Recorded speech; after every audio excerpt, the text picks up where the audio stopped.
Cold War's enemies are now shaking hands. Yes, I'm talking about Pakistan and Russia's relation in contemporary era. इसलिए कहा जाता है कि geopolitics में yesterday's rival can be our today's partner.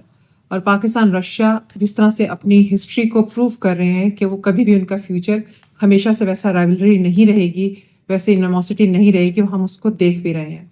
Pakistan और Russia एक ऐसे एरा में फेज और एक ऐसे फेज में एंटर हो रहे हैं जिसको एंगेजमेंट का फेज कहा जाता है. यानी once and adversaries and now they are going for good relations.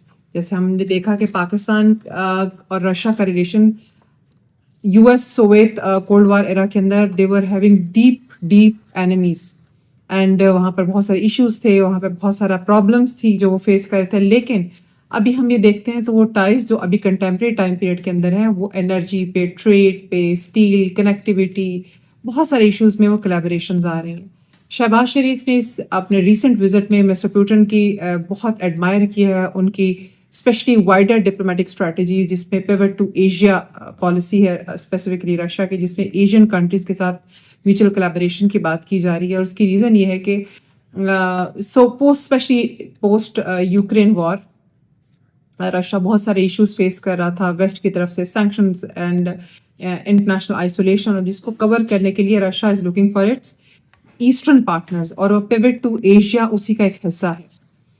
अब हम देखते हैं कि एससीओ समिट के अंदर बहुत सारे पार्टनर्स हैं. बेसिकली एससीओ समिट बनाने का पर्पस ही रशिया और चाइना का ये था कि वो इस रीजन के अंदर एनर्जी के ऊपर बहुत सारे एवेन्यूज उन्होंने स्टार्ट किए, ट्रेड के ऊपर, कनेक्टिविटी के ऊपर, और इन सब को म्यूचुअल इंटरेस्ट का नाम दिया गया. अब इस म्यूचुअल इंटरेस्ट के अंदर स्टेट्स का ना सिर्फ एक दूसरे के साथ अंडरस्टैंडिंग इंक्रीज हुई बल्कि रीजन में कॉन्फ्लिक्ट भी कम हुए. अब जब इन दोनों की मीटिंग हुई है समिट की साइड लाइन्स के ऊपर तो शरीफ ने बहुत एडमायर किया मिस्टर पुतिन की personal interest for improving the ties, और ऐसा हमने देखा है स्पेशली इन 2 डेकेड्स के अंदर. और मिस्टर पुतिन ने भी रिफर्म किया कि पाकिस्तान एशिया में उनका एक ट्रेडिशनल पार्टनर है, यानी वो उस सिग्निफिकेंस को बिल्कुल भी निगलेक्ट नहीं कर रहे हैं जो पाकिस्तान की इस रीजन में होते हुए है, गिवन द फैक्ट कि रशिया और इंडिया बहुत पुरानी और बहुत स्ट्रॉन्ग फ्रेंडशिप और ब्रदरहुड जो है वो एंजॉय करते हुए आए हैं. तो ब्रॉडर कॉन्टेक्स्ट में अगर हम इसको देखते हैं तो चीज़ें बहुत तेज़ी से चेंज हो रही हैं. और फिर हम ये देखते हैं कि एनर्जी और ट्रेड के ऊपर उनका बहुत काम है. स्पेशली 2023 में पाकिस्तान ने इम्पोर्ट किया था Russian crude oil for the first time. अब ये क्रूड ऑयल जो है वो पर बैरल कॉस्ट इसकी थी, ऑल्दो कि वो एक्सपेरिमेंट के ऊपर पाकिस्तान ने स्टार्ट किया था, लेकिन ये रिड्यूस्ड प्राइस थी. और इसी तरह रशिया भी सर्च करा for reliable buyers for its oil because western sanctions है उसके ऊपर.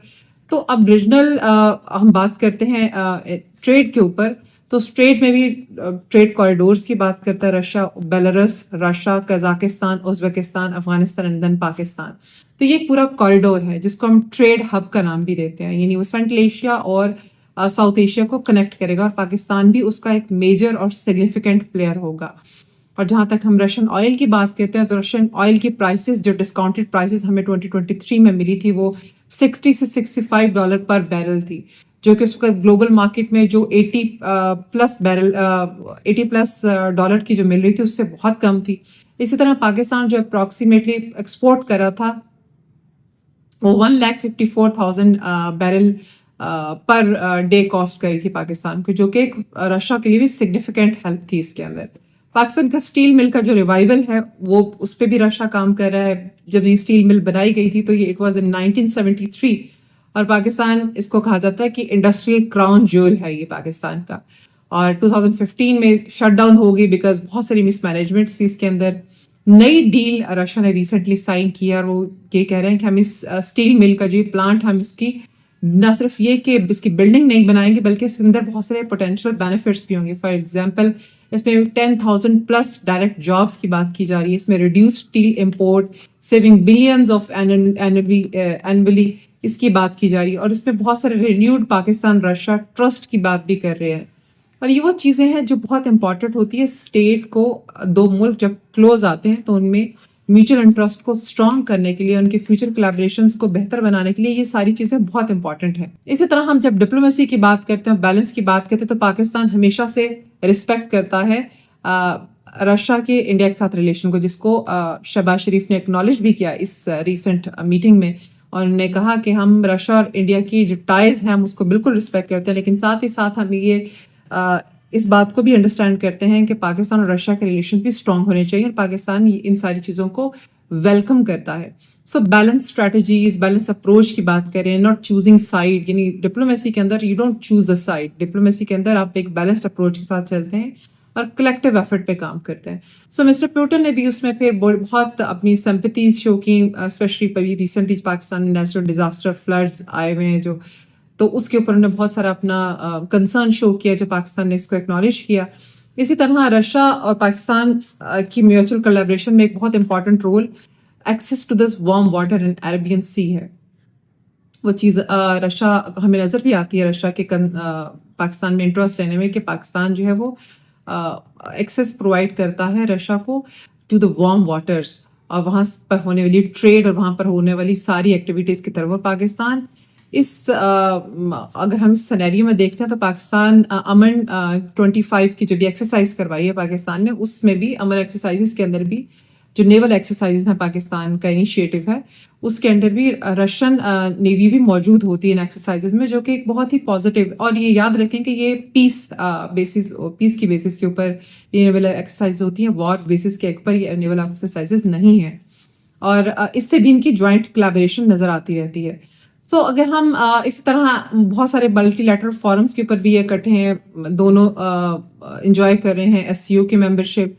इसी तरह ब्रिक्स के अंदर पाकिस्तान चाहता है ब्रिक्स की मेंबरशिप, और वहाँ पे उसको बहुत सपोर्ट हासिल है रशिया की. हम ये सपोर्ट बहुत दफ़ा देख भी चुके हैं, ऑल्दो कि ब्रिक्स की मेंबरशिप मिलने पाकिस्तान को इसलिए भी थोड़ा सा डिफिकल्ट लग रहा है because India is always there, और इंडिया पाकिस्तान की मेंबरशिप को रिस्ट्रिक्ट करता है किसी ना किसी तरह लॉबिंग करके. तो वो एक सिचुएशन वहाँ मौजूद है, लेकिन वो भी ओवरकम हो जाएगा. और राइट नाउ क्योंकि पाकिस्तान एक नॉन परमानेंट UNSC का वो है, मेंबर है, तो पाकिस्तान की उसमें भी एक्नॉलेजमेंट बहुत ज़्यादा है. और साथ ही साथ पाकिस्तान ने ना सिर्फ ये कि रशियन प्रेसिडेंट के साथ मिस्टर पुतिन की मुलाकात हुई, बल्कि साइड लाइन्स पे ताजिकिस्तान की और सेंट्रल एशियन जितनी भी रिप्रेजेंटेशन और लीडरशिप वहाँ मौजूद थी, उनके साथ भी ट्रेड, सिक्योरिटी, कनेक्टिविटी, एनर्जी के ऊपर बात की. तो central Asia south Asia connectivity का एक बहुत बड़ा विजन है, और इस विजन में रशिया का कंप्लीट रोल मौजूद है. तो हम देखते हैं कि स्ट्रैटेजिक कॉन्टेक्स्ट में पाकिस्तान एक बहुत अरसे से एक स्ट्रॉन्ग फर्म US कैंप में मौजूद रहा है, और रशिया हमेशा से हम देखते थे was a strong ally of India. लेकिन अभी की जो वर्ल्ड है दैट इज़ मल्टीपोलर, और इस मल्टीपोलर वर्ल्ड के अंदर चीज़ें मुख्तलिफ हैं. इसमें Russia is also seeking partners outside of the Western influence, और Pakistan also wants to have affordable energy, investment and regional leverages. तो ये वो सारी चीज़ें हैं जो केयरफुली मैनेज होती हैं डाइवर्सिफिकेशन स्ट्रैटेजी को, जिसके अंदर हम ये नहीं कहते कि हम किसी एक स्टेट की तरफ टिल्ट करते हैं, specially not on the cost of our old friends, but बहरहाल मल्टीपोलैरिटी में to gain maximum support, to gain maximum benefit from all the international players, this is important. तो और पाकिस्तान इसी स्ट्रैटेजी पे काम कर रहा है, और इस स्ट्रैटेजी को अगर इन द एंड ज़रा क्लियरली नरेट करें तो वो कोल्ड वॉर एरा अलायंसेस से निकल के पाकिस्तान और Russia they are entering in today's multipolar network. I would like to know your opinion in that. Please comment in the comment section below and like this video and subscribe the channel. This is doctor Gulia Ayesha Bhatti, और next video में हम another news को decode करेंगे. Thank you.